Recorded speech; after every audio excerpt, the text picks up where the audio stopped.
So hello and welcome, my name is Vijay. आप सभी लोगों का दोबारा से स्वागत इस नई लेक्चर सीरीज में। दोस्तों, आज हम चैप्टर क्लास 9 का पढ़ने जा रहे हैं और चैप्टर बहुत ही, मैं कह सकता हूँ, इजी भी है और बड़ा इंटरेस्टिंग है। अगर आप लोग भी किसी गांव के अंदर रहते हैं तो आपसे रिलेटेड ये चैप्टर हो सकता है। बट ये दिखाने की कोशिश इस चैप्टर, पता है क्या कर रहा है? चैप्टर ये कर रहा है कि वो बता रहा है कि विलेज ऑफ पालमपुर जो है, सिर्फ एक विलेज ऑफ पालमपुर एक एग्जाम्पल सेट कर रखा है, लेकिन यूपी, बिहार, मध्य प्रदेश, झारखंड, छत्तीसगढ़, हिमाचल, जम्मू कश्मीर, पंजाब, हरियाणा, ऐसे सभी गांव के अंदर विलेज ऑफ पालमपुर है। और वहां के किसानों की एक्टिविटी किस प्रकार है, 9th क्लास के बच्चों को बहुत ही सादगी के साथ इस चैप्टर को समझाने की कोशिश करी गई है।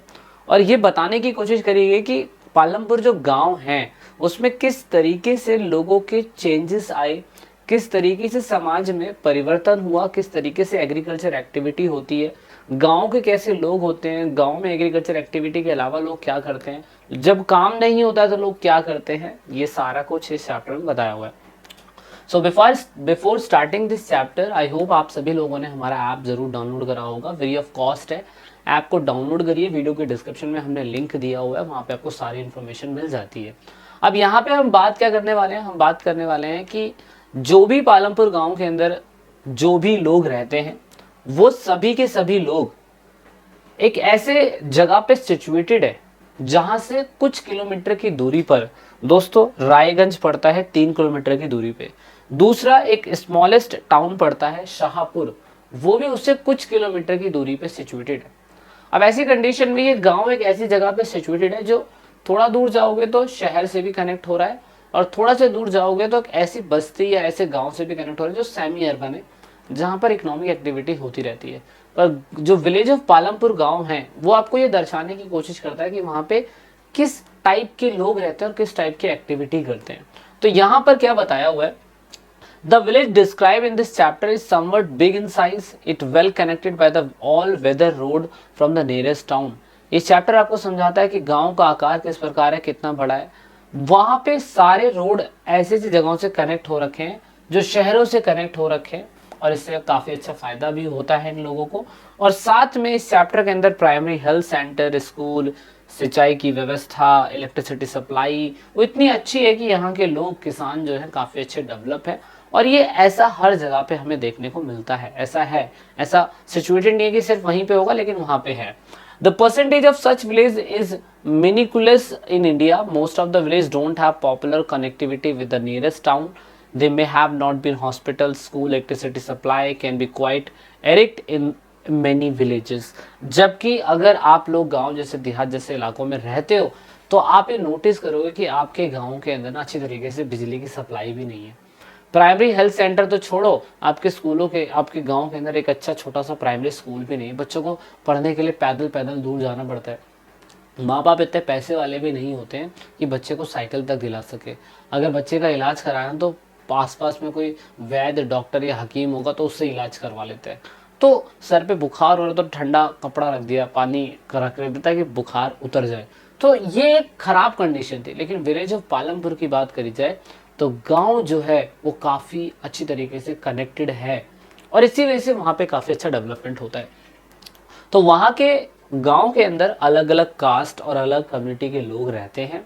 ज्यादातर किसान जो कल्टीवेशन करता है, यानी कि जो भी खेती करता है, वो कोशिश ये करता है कि ऐसी फसलों को उगाने की कोशिश करी जाए जिससे मार्केट में पैसा भी मिले अच्छा, और उससे उनकी उनकी लाइफ भी अच्छी बनी रहे। तो ऐसे में मैं कह सकता हूँ cotton, sugar cane, oil seed, यानी कि कपास है, गन्ना है, गेहूं है, ऑयल सीड है, मतलब थोड़े बहुत कौन से जो दाने होते हैं जिनमें ऑयल निकलता है वो वाली फसलें, मूंगफली भी हो सकती है, ऑयल सीड नहीं आती है। तो जिनके बड़े बड़े खेत होते हैं गांव के अंदर, वो ज़्यादातर ऐसी फसलों को उगाने की कोशिश करते हैं जिससे उनको मोटा मुनाफा हो सके, पैसा अच्छा कमा सके। वो लोग ज़्यादातर इसी पे ही कोशिश करते हैं, तो इस पे ही फोकस करा गया है यहाँ पर भी। पूरे गांव के अंदर लगभग 450 फैमिलीज रहती है। 450 फैमिलीज के अंदर अगर हम छोटे किसान की बात करें तो वो 240 है। छोटे किसान 240 हैं, जिन पे 2 एकड़ से 2 हेक्टेयर से, सॉरी एकड़ नहीं है, 2 हेक्टेयर, 2 हेक्टेयर के अंदर यूनिट अलग अलग हो सकती है। कोई हेक्टेयर कहता है, कोई एकड़ कहता है, कोई बिस्सा कहता है, कोई बिस्वा कहता है, कोई किला कहता है, कोई गज कहता है। तो सबका यूनिट अलग अलग है, पर जमीन को एनसीईआरटी हेक्टेयर के अंदर निकालती है। तो आपके अंदर 2 हेक्टेयर आपकी भाषा के अंदर कितना होता है वो मुझे कमेंट करके जरूर बताइएगा। तो 240 किसान किसमें हुए? 240 किसान हुए किस चीज के अंदर? जिन पे 2 हेक्टेयर से कम जमीनें हैं, जबकि 60 किसान ऐसे हुए जिनके पास 2 हेक्टेयर से ज्यादा जमीनें हैं। अब इनको 2 हेक्टेयर का मतलब भाई 6 हेक्टेयर भी हो सकता है, 10 भी हो सकता है, 12 भी हो सकता है, कितना भी हो सकता है। ये हो गए 40, ये हो गए 60, कितने हो गए? 300। जबकि 150 फैमिली ऐसी है जो दलित है और जिन पे जमीन नहीं है और बेचारे खेती नहीं कर सकते हैं, तो ऐसे में 150 परिवार भी हैं। लेकिन अगर टोटल 450 परिवार की बात करी जाए तो उन 450 परिवार में से 80 परिवार ऐसे हैं जो वहां पर अपर कास्ट से बिलोंग करते हैं। अब अपर कास्ट के लोगों पे तो वैसे भी बहुत सारी ज़मीनें होती है, तो वो एक बहुत बड़ा हमने एग्जाम्पल देखा हुआ है अपर कास्ट के लोगों पे। यहाँ कहानी थोड़ी सी अलग होती है और यहाँ पे पता चलता है कि पालमपुर गांव के अंदर जिनके पास ज़मीनें नहीं है उनकी लाइफ बड़ी ख़राब है। तो यहाँ पर प्राइमरी काम जो है सभी का वो एग्रीकल्चर से रिलेटेड है, और अगर अपर कास्ट हो तो वो कैश क्रॉप उगाती है और वो फसलें बेच के मुनाफा कमाती है। 2 हेक्टेयर से जिन पे कम ज़मीनें हैं वो नॉर्मल फसल उगाती है, मंडी में सामान को बेचती है, पैसा कमाती है और अपने घर परिवार फैमिली को खिलाती है। और अगर आप पालमपुर गांव की बात करी जाए तो भाई देखो ज़मीन फिक्स होती है। पालमपुर के अंदर 75% of the people who are working independent on the farming of their livelihood, 75% लोग गांव के अंदर खेती ही कर रहे हैं और फार्मिंग पे ही डिपेंड रहते हैं। ज़मीन फिक्स है, ये दुर्लभ है, कोई भी ऐसी विधि नहीं है जिससे ज़मीन को बढ़ाया जा सके।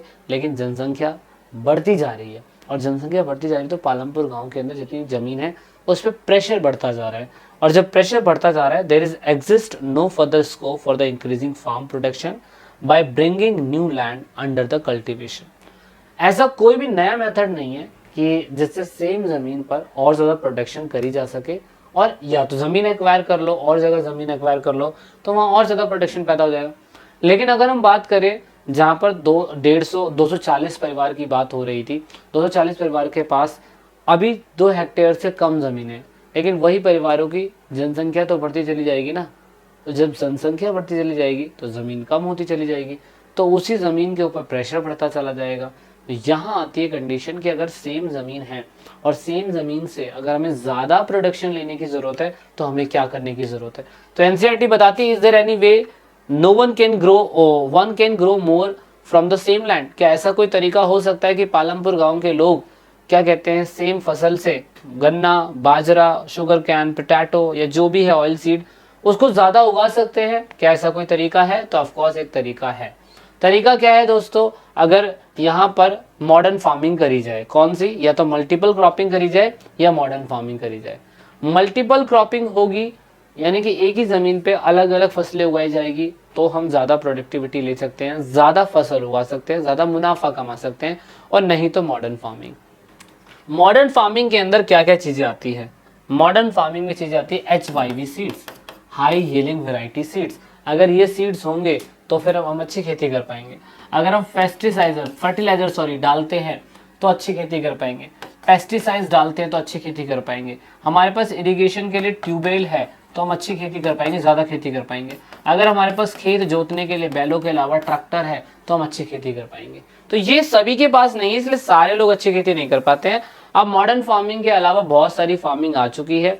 क्लास 10th में आप और भी ज़्यादा चीज़ें सीखोगे और भी ज़्यादा चीज़ें देखोगे।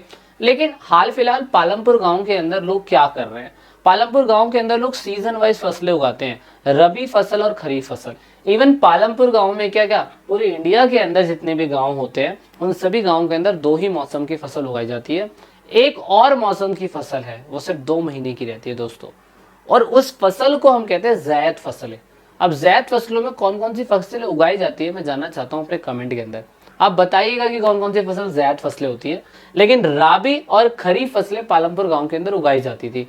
राबी फसल जो होती है दोस्तों वो कब? विंटर के बिगनिंग में लगा दी जाती है और in the month of the अक्टूबर और नवंबर के अंदर उनको काट लिया जाता है, और in the March in the April मतलब उनको दोबारा से क्या कहते हैं काटा जाता है। तो ये बताने की कोशिश करी जा रही है। इसमें wheat, barley, grams, oil seed ये सारी मेजर क्रॉप है। जबकि खरीफ फसलें जो होती है are sown on set of the monsoon June July and are harvested in the beginning of the October and November. इनको जून और जुलाई के अंदर खरीफ फसलों को लगाया जाता है, यानी कि अभी जो फसलें लग रही है वो खरीफ फसलें लग रही है। ये वीडियो लेक्चर सीरीज जून में रिकॉर्ड हो रहा है, तो जून जुलाई के अंदर अभी खरीफ फसलें लग रही है। अभी वो अक्टूबर और नवंबर के अंदर काट ली जाएंगी। तो कौन सी फसलें लग रही है? अभी चावल लग रहा होगा, अभी मिलेट्स बाजरा, अभी जो पानी वाली ज्यादा पानी फसलें लेंगी, कॉटन उग रहा होगा अभी, है ना। उसके बाद जो भी ये ज्वार बाजरा जो होता है, ये सारी चीजें अभी लग रही होगी। ये अक्टूबर नवंबर में काट ली जाएगी और अक्टूबर नवंबर के अंदर क्या कहते हैं, फिर ये रवि फसलें जो होती हैं ये लगनी चालू होती है ना। तो देख रहे हो ये बड़ा चक्रव्यूह है, क्योंकि मौसम जैसा होगा तो फसलें वैसी लगेगी। और पालमपुर गांव के अंदर एक साल में अभी लोग 3 फसलें क्यों लगा पाते थे? कारण ये था कि वहां पे ड्रेनेज सिस्टम अच्छा था, इरिगेशन फैसिलिटी अच्छी थी, इलेक्ट्रिसिटी अच्छा था और वहां पे मल्टीपल क्रॉपिंग लोग करते थे। तो ये अच्छी बात थी पालमपुर गांव की। लेकिन समय के साथ साथ पालमपुर गांव जैसे हजारों गांव को मॉडर्न फार्मिंग की जरूरत पड़ सकती है। और मॉडर्न फार्मिंग अगर आपको नहीं पता तो कृषि का एक टीवी चैनल स्पेशल आता है आज की डेट में, तो इंटीग्रेटेड फार्मिंग के ऊपर। स्पेशली अगर आपने लापता लेडीज मूवी देखी हो तो लापता लेडीज की मूवी के अंदर भी बता रखा है कि किस तरीके से मॉडर्न फार्मिंग, इंटीग्रेटेड फार्मिंग जो है कितना ज़्यादा फ्यूचर है। लोग इसके अंदर लाखों करोड़ों रुपए कमा रहे हैं मॉडर्न फार्मिंग करके, सेम छोटी सी ज़मीन से ही। तो क्यों कमा रहे हैं? क्योंकि उनको उस मेथड के बारे में पता है। सो आई होप दैट आपको थोड़ा सा इस वीडियो लेक्चर सीरीज के बारे में समझ में आया होगा। ये चैप्टर क्या है, इसका कॉन्सेप्ट समझ में आया होगा। नेक्स्ट पार्ट में हम लोग आपसे जल्दी मिलेंगे, जो होगा वीडियो लेक्चर सीरीज सेकेंड। तो this is in this video. मिलते हैं नेक्स्ट क्लास में। जय हिंद, जय भारत, वंदे मातरम।